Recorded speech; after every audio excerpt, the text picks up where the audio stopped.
with couples spending more and more time together in self-quarantine, working from home and trying to homeschool the kiddos, the home front might be a little tense right now, and cabin fever might be setting all the way in at this point. Well, we're so happy to be joined once again by family law attorney and the Divorce Chronicles podcast host, Tracy Coates. Good morning.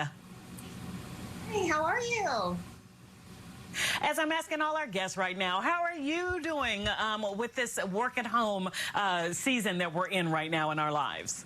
You know, I think like everybody else, we are one day at a time trying to make it work and adjust to our new normal here in the U.S. Understood. Understood. I guess that's all anybody can ask from us. But look, I had joked earlier that in 9 months, like around Christmas time, we're going to see this amazing baby boom because everybody's all snuggly in the house together. But I'm not sure. Looking at news out of China today where the divorce rate is said to be spiking after they're able to move around a little more freely. Yeah, I think you're right. I think we're going to see both. We're going to see both a spike in the baby boom, but probably an uptick in the divorce rate as well.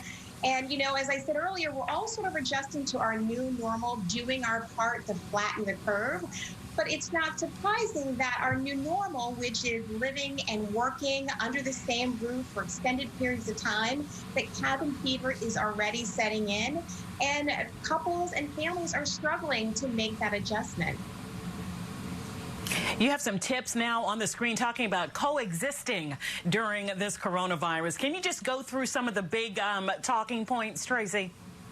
Sure. You know, one of the things that I think is very important for people to make sure that they have on a daily basis is some sort of structure to either can have the ability to work from home, to keep that consistency in that schedule, and also if you have children, to also make sure that learning and that there's still some sort of academic component, even if it's not in the traditional sense.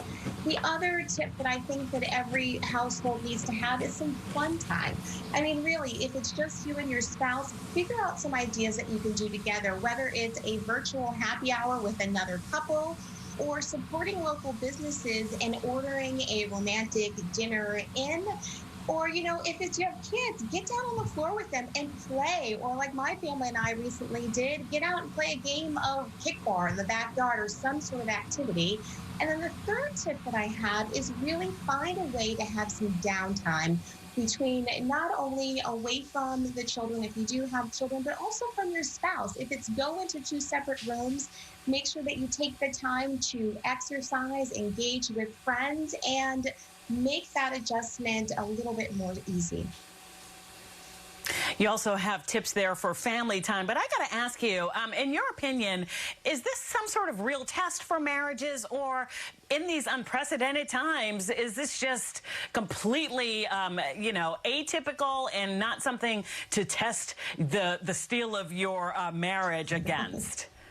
You know, Allison, I think it's a little bit of both. I think that in one hand, you are sort of testing your compatibility with your spouse and how you're able to deal with conflict and with, you know, out of the ordinary circumstances. But at the same time, what I've been telling myself and my children and my spouse, give each other some grace. What may have irritated you 3 weeks ago, a month ago even, you've really got to find a way to sort of coexist, if you will, in a new space. Man, we've been saying it, can't say it enough, unprecedented times, but we're happy that you made the time to talk with us today. That's Tracy Coates, attorney and podcast host of the Divorce Chronicles. Find her on social media. Tracy, thank you and be well. Thank you so much, Allison. You as well.